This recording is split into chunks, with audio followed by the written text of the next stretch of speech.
महाराष्ट्र विकास की राह पर।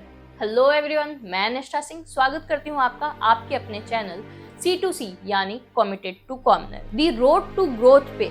आज हम बात करने वाले हैं उस राज्य की जो भारत की GDP का 14% का हिस्सेदार है, यानी महाराष्ट्र। पापा बन जाओ ना CM, मुझे मिनिस्टर बनना है।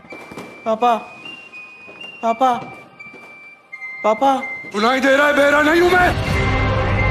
महाराष्ट्र की राजनीति में बड़ा उलटफेर हो सकता है। As per sources, Ajit Pawar will be joining the Shinde-led government. Ajit Pawar has become Maharashtra's deputy chief minister for the third time. And this was done with Raj Bhavan well aware of the development. Maharashtra प्रत्येक match जिंकत आहे।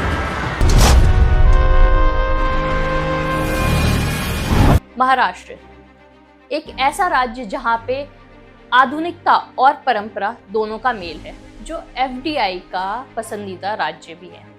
अगर हम बात करें सरकार की नीतियों और नेतृत्व की, तो महाराष्ट्र के CM देवेंद्र फडणवीस के नेतृत्व में वहां की सरकार ने कई नीतियां लागू की जो महाराष्ट्र को विकास की राह पर ले जा रही हैं। 2025 के बजट में डिप्टी CM अजीत पवार ने लाडली बहन योजना के तहत 36 करोड़ का बजट रखा है, जो महिला सशक्तिकरण पर केंद्रित है। IT और गेमिंग नीति, जिसके तहत युवाओं को टेक्नोलॉजी और गेमिंग में बढ़ावा दिया जा सके। नागरोत्तम अभियान, जिसके तहत शहर की डेवलपमेंट और सुविधाओं पर ध्यान दिया जाएगा।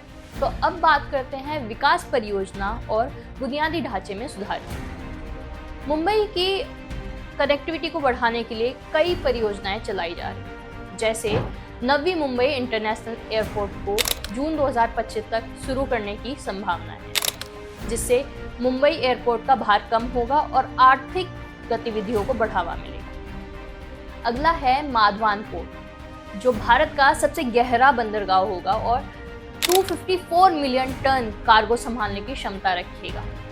इसको पूरा होने की उम्मीद 2029 तक लगाई जा रही है। अगला है मुंबई तटीय सड़क परियोजना, जिसकी लागत 13,060 करोड़ की है और यह दक्षिण और पश्चिम मुंबई की यात्रा को कम करने में मदद करेगा। और आखिरी है मेट्रो प्रोजेक्ट। मुंबई और पुणे में मेट्रो से ट्रैफिक की समस्या को सुलझाया जा रहा है। अब चलते हैं शिक्षा और स्वास्थ्य की ओर। महाराष्ट्र ने अपने पूरे बजट में से 16.4% का हिस्सा शिक्षा की ओर दिया हुआ है। नवी मुंबई में इनोवेशन सिटी बनाई जा रही है, जिससे स्टार्टअप और रिसर्च को बढ़ावा मिलेगा। स्वास्थ्य की बात करें तो बड़े बड़े हॉस्पिटल्स खोले जा रहे हैं, जिससे स्वास्थ्य सुविधाओं में सुधार होगा और साथ में कैंसर और ब्लड कैंप भी लगाए जा रहे हैं। तो अब चलते हैं औद्योगिक और आर्थिक विकास की। महाराष्ट्र ने दावोस में 15 लाख करोड़ से ज़्यादा MOU साइन किए, जिससे 15 लाख लोगों को नौकरियां मिलने की संभावना है। टेक्सटाइल और एनिमेशन में इन्वेस्टमेंट बढ़ा दी गई है। तो अब चलते हैं चुनौती और उनके समाधानों की ओर।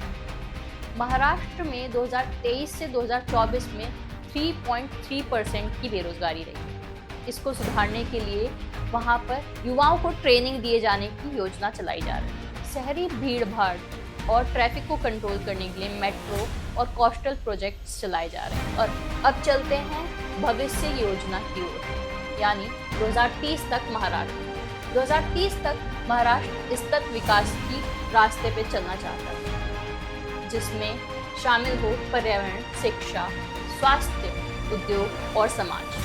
तो यही है नया महाराष्ट्र, आत्मनिर्भर महाराष्ट्र, जो परंपरा के साथ साथ तरक्की की ओर बढ़ रहा है। सड़कें, उद्योग, व्यापार हर क्षेत्र में आगे बढ़ रहा है, तरक्की कर रहा है और नया इतिहास लिख रहा है। तो ऐसे ही अलग अलग राज्यों की और महत्वपूर्ण जानकारी के लिए जुड़े रहिए हमारे साथ C2C कमिटेड टू कॉमनर। जय हिंद, जय भारत।